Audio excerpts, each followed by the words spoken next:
When I bought my house, I thought the worst part of dealing with the HOA would be their obsession with mailbox paint colors. I was wrong.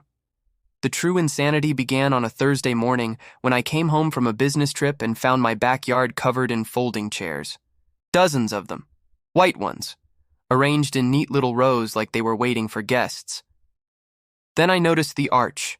A 6-foot floral arch covered in fake roses stood at the edge of my pool, glittering in the sun like it was auditioning for a reality show. Beside it sat a sign that read in big loopy letters, "Congratulations, Thomas and Emily." The only problem? I had no idea who Thomas or Emily were. I walked around the backyard, jaw hanging, and found catering trays, a sound system, and, because why not, a rented dance floor. My patio looked like the world's fanciest pop-up wedding venue. My neighbor Karen, the actual HOA vice president, of course, leaned over her fence sipping an iced tea. "Oh, hi, Derek. You're back early. Isn't it exciting?" "Exciting?" I said. "What is all this?" She beamed. "It's the Harper wedding. Their original venue canceled last minute, and since your backyard is technically community property according to the revised HOA Clause 14B, I froze. Community property? My backyard? Karen nodded cheerfully. Well, the Greenbelt Zone technically extends 15 feet past your fence line, and the HOA voted to interpret that as shared space for events. I stared at her like she'd just told me my house belonged to the moon. You can't just schedule a wedding at my house. Oh, don't be dramatic, she said. It's just a few hours. They'll be gone by 10, and they're paying a rental fee to the HOA, so we'll all benefit. I looked around again. Catering tables, portable bathrooms, a DJ booth. Someone had even plugged into my outdoor outlets. I took a deep breath, then another, then said in my calmest possible voice, Karen, if you or anyone else sets foot in my yard again, I'm calling the cops. She gave a condescending laugh. Oh, you wouldn't want to ruin someone's special day, would you? That night I didn't sleep. I emailed the HOA board. No response. I called the president, Clark. Yes, that Clark. Somehow it's always a Clark. Straight to voicemail. By morning, more decorations had appeared. White ribbons along my fence, a just married banner on my mailbox, and a parking sign reading guest parking, pointing at my driveway. They'd scheduled the whole thing without me. So I decided to show up to my own wedding uninvited. Saturday arrived bright and sunny, and at 9 a.m. sharp, the caterers rolled in like an invading army. I greeted them wearing pajama pants and holding a cup of coffee. Morning, one said. We're with the Harper wedding. Oh, great, I said. I'm with the property owner. He blinked. You mean the HOA? No, the guy who actually owns this place. That's me. He stared at me, confused. Then Karen appeared again, wearing a floral dress like she was the queen of suburbia. Derek, please don't make a scene. Everything's under control. Under control? I asked, pointing at the band unloading amplifiers onto my deck. You turned my home into a venue. She crossed her arms. The HOA board approved it unanimously. You're outvoted. Oh, I see, I said. So democracy means you can use my electricity and my pool for your Instagram wedding? Karen smirked. Don't worry, you'll get a thank you mention in the newsletter. That was it. I went back inside, sat down at my kitchen table and started planning. Not revenge, oh no. Something better. First I checked my property deed. Turns out my backyard wasn't community greenbelt. In fact, the HOA had accidentally overstepped onto private property by about 12 feet when they extended the walking trail years ago, which meant all this, illegal trespass. Then I made a few calls. At 10:45, when the first guests were arriving and the harpist was tuning up, a large truck pulled up in front of my house. Bright orange with black letters reading, Derek's Rapid Demolition Services. Karen's jaw dropped. What is that doing here? I walked over, smiled sweetly, and said, Oh, you know, just scheduled some light demo work. Figured it was the perfect day for a backyard makeover. You can't, she shrieked. There's a wedding starting in 15 minutes. I shrugged. Didn't see it on my calendar. The demolition crew climbed out, wearing helmets and reflective vests. One of them looked around and said, We taking down the patio or the fence first, boss? Karen turned pale. You wouldn't dare. Oh, I would, I said. And don't worry, it's all perfectly legal. See, the HOA scheduled an event on my property without consent, but since I'm making improvements, that falls under the homeowner's right to maintenance. The groom, poor Thomas, arrived just in time to hear a jackhammer fire up. The first sound of the jackhammer was like an alarm clock for the entire neighborhood.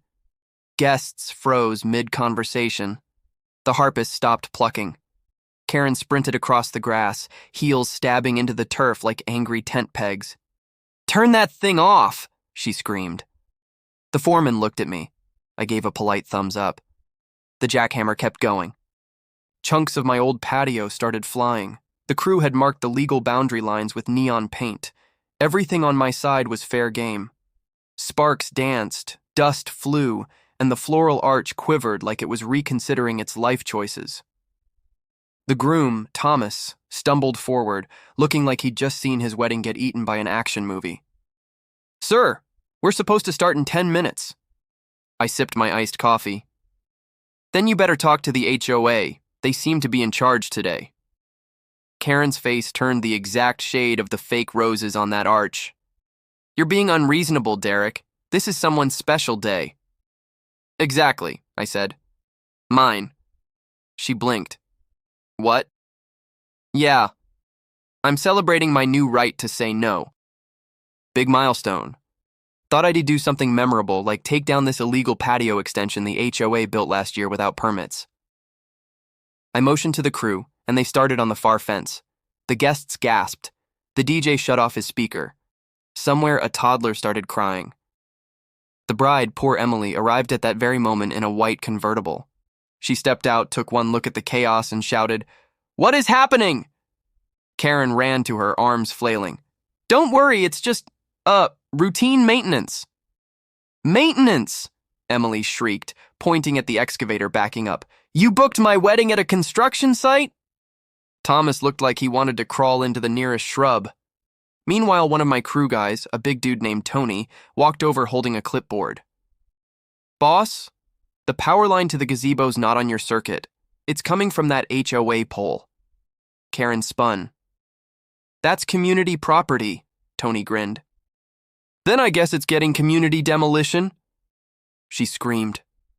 The crowd began to scatter, clutching programs and designer handbags. Chairs toppled. A floral centerpiece rolled into the pool. I've never seen a party dissolve so fast. Within minutes, the HOA president, Clark, came charging down the hill in his khakis and polo, waving a folder.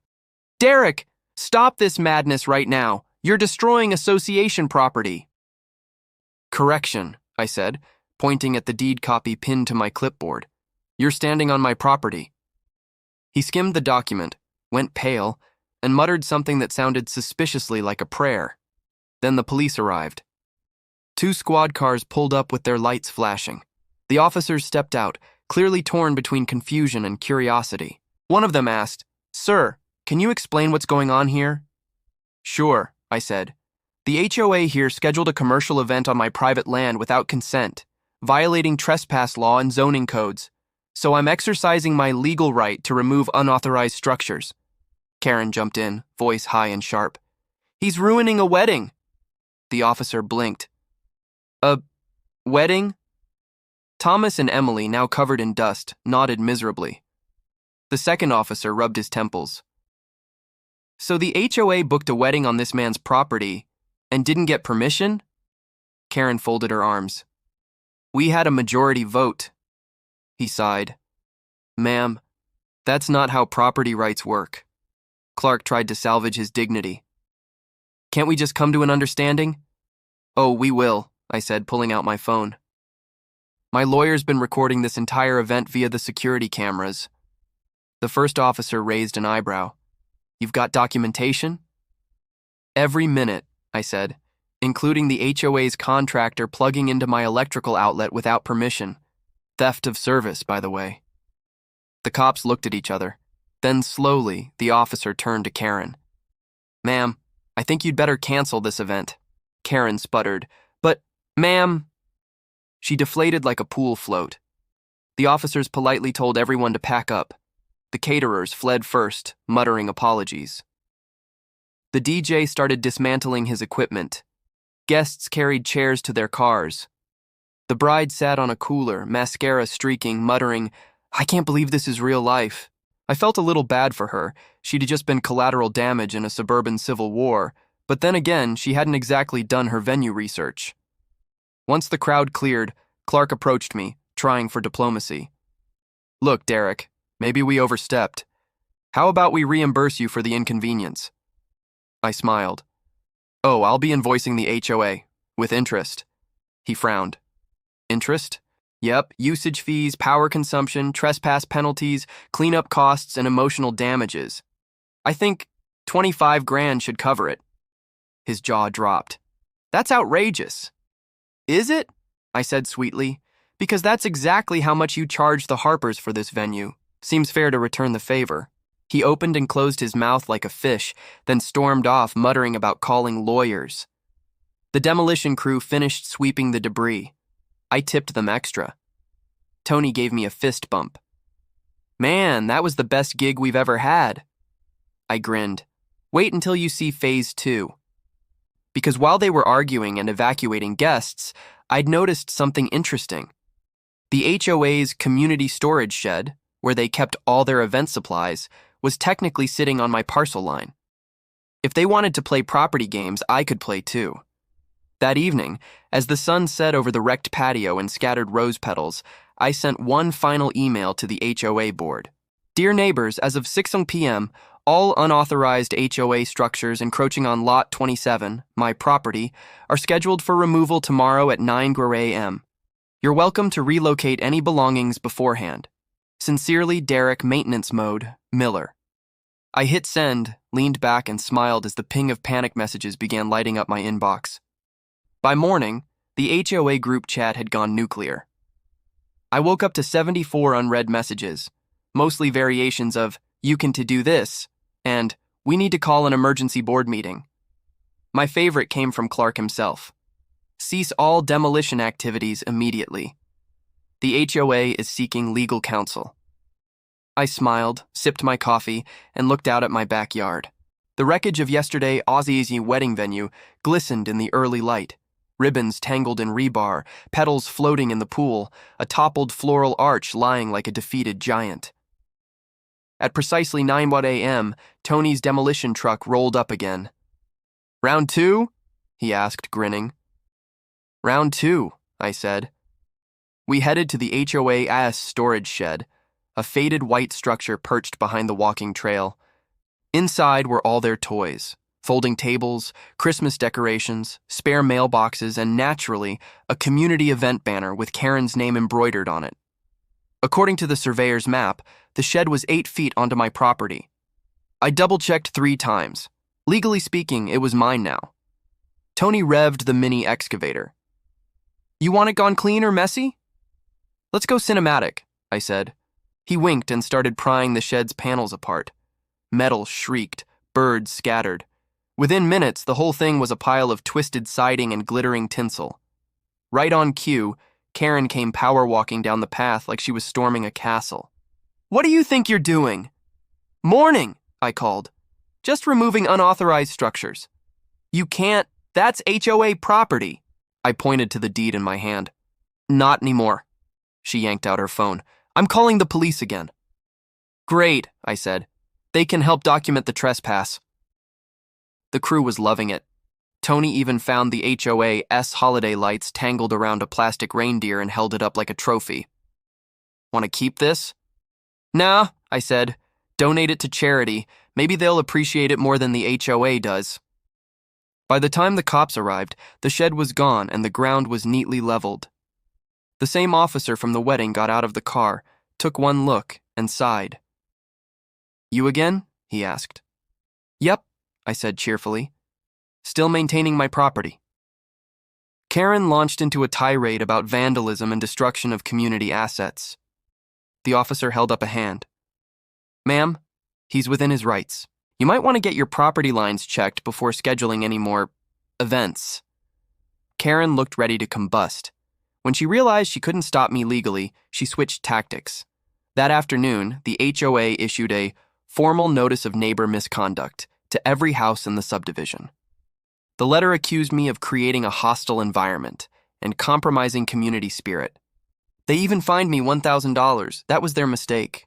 Because in their own bylaws, which I'd read cover to cover by this point, fines could only be issued for violations within HOA jurisdiction.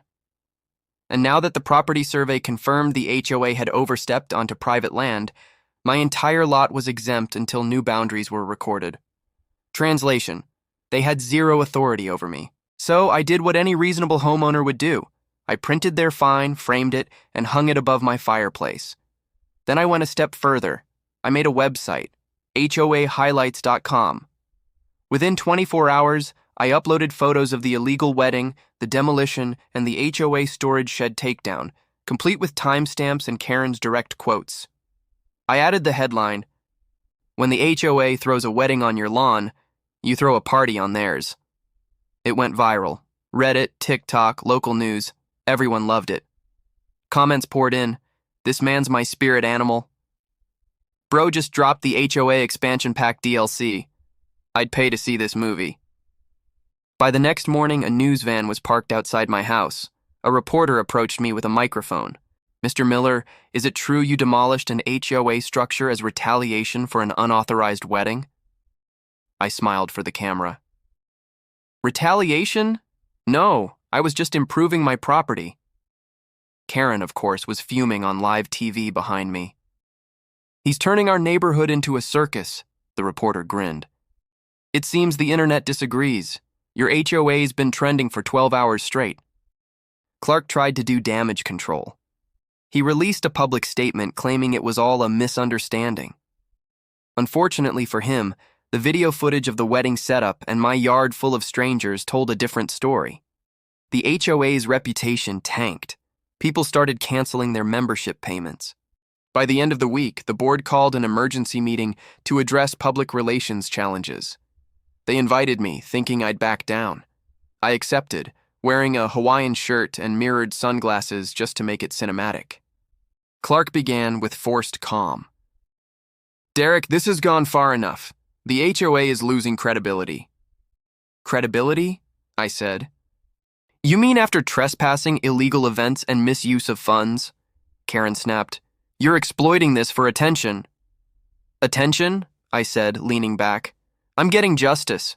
The attention's just a bonus." Clark tried one last time. "We can settle this quietly.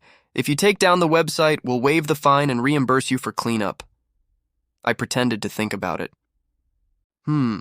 Or I could leave it up, keep trending, and let the world know what happens when an HOA forgets who owns what. Karen slammed her notebook shut. "You're impossible." "Thank you," I said, standing up. "It's my best quality." As I left, I overheard one board member whisper, "He's not wrong, you know." By that point, I was practically a local celebrity. I started getting letters from people begging for advice on how to handle their HOAs. Tony's demolition company even picked up new clients who wanted Derek-style justice. But I wasn't done yet. Because remember that clause the HOA used to justify their shared event space? It technically applied to all common property adjoining private lots, which meant I could file the same interpretation and host my own event on their property. I filed the permit that night. The HOA thought the storm had passed. They were wrong. Because the very same clause they used to justify hosting a wedding on my backyard also gave me the right to host a community event on shared property, with reasonable access to adjacent lots. Their words, not mine. So I filed the paperwork. My event? The first annual HOA Freedom Festival. The theme? Private Property Appreciation Day. Tony loved it. "You're actually doing this?" "Oh yeah," I said. "Live music, barbecue, games, and an educational booth on property law." He grinned. "I'll bring the confetti cannon." Word spread fast. Flyers appeared around the neighborhood. HOA Freedom Festival, hosted by Derek Miller. Because consent matters, even in real estate. Free food, live DJ, and surprise guests. By the morning of the festival, I'd secured a stage, food trucks, and even a bounce house. The best part? I set it all up on the HOA's manicured community green right outside the clubhouse, the same property where they'd held all their official meetings. Clark and Karen arrived at 8 a.m., already sweating. Karen's voice was a mix of fury and disbelief. "What is this?" I smiled. "Community outreach," Clark sputtered. "You can't just throw an unauthorized party here." "Unauthorized?" I said, pulling out the HOA's own event clause. "It's a community event, organized by a member of the association, open to all residents, promoting civic engagement. Sound familiar?" He squinted at the paper like it might explode. "That clause doesn't mean—" "Oh, it does," I said. "I made sure my lawyer triple-checked it." Before they could argue, the DJ hit play. Music blasted across the lawn. A crowd started gathering. Not angry residents, but laughing neighbors who'd seen my videos and were here for the show. Tony and his crew handed out free t-shirts that read, "Demolition, because HOA rules need breaking too." Kids bounced in the castle. Smokers lined up at the barbecue truck. Someone brought a cornhole set. The HOA board tried to protest, but every time they spoke up, someone shouted, "Let him have his day!" Then the news van showed up again. The reporter from before approached with a huge grin. "Mr. Miller, looks like you've turned HOA conflict into community celebration." "Hey," I said, shrugging. "They threw a wedding at my house, so I threw a block party at theirs. Fair trade." Karen ducked behind a bush. Clark tried to take charge of the narrative. "We're supportive of community spirit, of course, but this is unauthorized use of your own property?" I asked, smiling for the camera. "Don't worry, I even paid the event permit fee. To myself." The crowd burst out laughing. By noon, the festival was in full swing. Someone started chanting, "Derek, Derek, Derek," and before I knew it, I was on stage, microphone in hand, giving an impromptu speech. "Neighbors," I shouted. "A year ago, I thought HOA drama only existed on the internet. Then I found folding chairs in my pool." Laughter. I learned something important. Rules are fine, until they start breaking common sense. "You can't manage a community by trampling the people in it." The crowd cheered. Tony fired off a confetti cannon behind me. "Today, we celebrate the end of overreach, the power of property lines," and I raised a bottle of lemonade. "The right to say, 'Not on my lawn!'" Cheers erupted. Even a few former HOA loyalists were clapping. That cess, when I noticed a new figure approaching through the crowd, a well-dressed man in a gray suit. He looked official, clipboard in hand. "Mr. Miller," he said, "I'm from County Zoning and Property Management." Karen nearly jumped out of her sandals. "Finally, someone who can stop this madness." The man smiled politely. "Actually, I'm here to thank Mr. Miller. His complaint about HOA zoning misuse led to an audit. Turns out several of their structures, including the clubhouse, were built without the correct easement permits." The crowd gasped. Clark went pale. The official continued, "We'll be suspending their event privileges until further notice." Karen blinked. "You can't!" "Ma'am," he said calmly, "I can, and I just did." The crowd erupted into applause. Tony leaned over. "You didn't plan that, did you?" I smirked. "Nope, but it's perfect timing." By the end of the day, the Freedom Festival was trending again online. Photos of the confetti storm, the lemonade toasts, and Karen's horrified face became instant memes. That evening, as the sun dipped low over the lake, I sat on my porch watching the cleanup crew. The HOA sign out front now looked lonely, half its letters missing after someone had rearranged it to spell HA. Clark and Karen eventually resigned. The HOA voted in a new president, my neighbor Mrs. Perez, a retired lawyer who promised to keep her nose out of people's backyards. A week later, I received a certified envelope from the county.